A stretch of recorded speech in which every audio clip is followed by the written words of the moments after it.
सर्वांना जय भीम नमो बुद्धाय। आज आपण बोधिसत्व परमपूज्य डॉक्टर बाबासाहेब आंबेडकर आणि पाली भाषा याविषयी जाणून घेणार आहोत। बाबासाहेबांचा पाली भाषेशी काय संबंध आहे हे आपण आपल्या या व्हिडिओच्या माध्यमातून जाणणार आहोत। डॉक्टर बाबासाहेब आंबेडकर यांचे पाली भाषेतील योगदान अतिशय महत्त्वपूर्ण आहे। त्यांनी पाली भाषेचा सखोल अभ्यास करून तिचे व्याकरण आणि शब्दकोश तयार केला, जे त्या काळात जवळपास मृत भाषा मानली जात होती। 1940 नंतर वयाच्या 50 नंतर बाबासाहेबांनी पाली व्याकरण व शब्दकोश लिहिला। या ग्रंथात त्यांनी पाली भाषेतील शब्दांना इंग्रजी, मराठी, गुजराती, हिंदी तसेच संस्कृत भाषातील त्यांना अर्थही दिले। तसेच वाक्यरचना आणि दैनंदिन संवाद कसा असतो हे सोप्या पद्धतीने त्यांनी स्पष्टपणे समजून सांगितले। बाबासाहेबांचे हे कार्य डॉक्टर सॅम्युअल जॉन्सन यांच्या इंग्रजी शब्दकोशाशी तुलना केली जाते, परंतु फरक हा आहे की जॉन्सन यांनी जागतिक भाषेचा शब्दकोश लिहिला, तर बाबासाहेबांनी मृत भाषा जिला मानल्या जात होतं तिला एक नवसंजीवनी दिली। त्यांनी पाली भाषेचे व्याकरण सोप्या पद्धतीने मांडले, त्यामुळे ती शिकणे अतिशय सुलभ झाले। द बुद्धा अँड हिज धम्मा या ग्रंथाच्या रचनेतही त्यांनी पाली भाषेचा आधार घेतला, ज्यामुळे बौद्ध धम्माच्या पुनर्जीवनात त्याचे योगदान अमूल्य ठरले। बाबासाहेबांना खात्री होती की भविष्यात बौद्ध धम्माचे आकर्षण वाढेल आणि लोक पाली भाषा शिकतील। त्यांच्या दूरदृष्टीमुळे आजही पाली भाषा शिकण्यासाठी त्यांचा ग्रंथ महत्त्वाचा मानला जातो। महापंडित राहुल सांकृत्यायन यांच्या मते बाबासाहेबांनी बौद्ध धम्माच्या पुनर्जीवनासाठी अशी भक्कम पायाभरणी केली की ती कोणीही हलवू शकणार नाही। पाली भाषा शिकणे म्हणजे बाबासाहेबांच्या कष्टाला खरी आदरांजली ठरेल, बाबासाहेबांचे स्वप्न आणि आपली जबाबदारी। आजही 2025 मध्ये बाबासाहेबांचे कार्य अजूनही पूर्णतः साकार झालेले दिसत नाही। त्यांनी बौद्धमय भारत निर्माण करण्याची जी घोषणा केली होती, त्यासाठी पाली भाषेच्या संवर्धनासह बौद्ध धम्माचा प्रचार प्रसार करणे हे महत्त्वाचे पाऊल आहे। बाबासाहेबांचे हे स्वप्न साकार करण्यासाठी आपण सर्वांनी एकत्र येऊन प्रयत्न करणं गरजेचे आहे। आपण काय करू शकतो?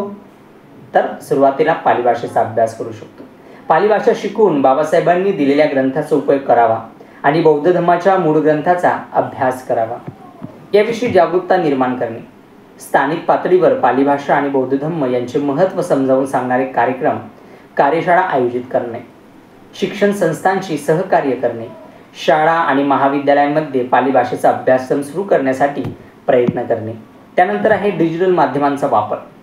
सोशल मीडियावर पाली भाषा आणि बाबासाहेबांचे कार्य याबद्दल माहिती पसरवावी, जेणेकरून नवीन पिढी प्रेरित होईल। याच्यासाठी सामूहिक प्रयत्न करणं गरजेचं आहे।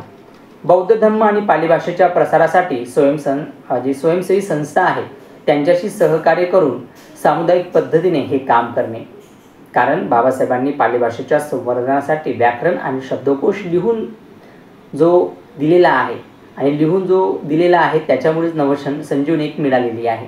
त्यांचे हे कार्य बौद्ध धम्माच्या प्रसारासाठी आणि पाली भाषेच्या अभ्यासासाठी आजही प्रेरणादायी आहे। त्यांचे बौद्धमय भारताचे स्वप्न साकार करण्यासाठी आपण सर्वांनी पाली भाषेचा अभ्यास करणे, तिचा प्रसार करणे आणि बौद्ध धम्माच्या मूल्यांना आपल्या जीवनात अंगीकार करणे गरजेचे आहे। बाबासाहेबांच्या या कार्याला खरी आदरांजली ठरेल। या दृष्टीला प्रत्यक्षात उतरवण्यासाठी बाबासाहेबांच्या दृष्टीला प्रत्यक्षात उतरवण्यासाठी आपण सर्वांनी एकत्र येऊन प्रयत्न करणं गरजेचं आहे।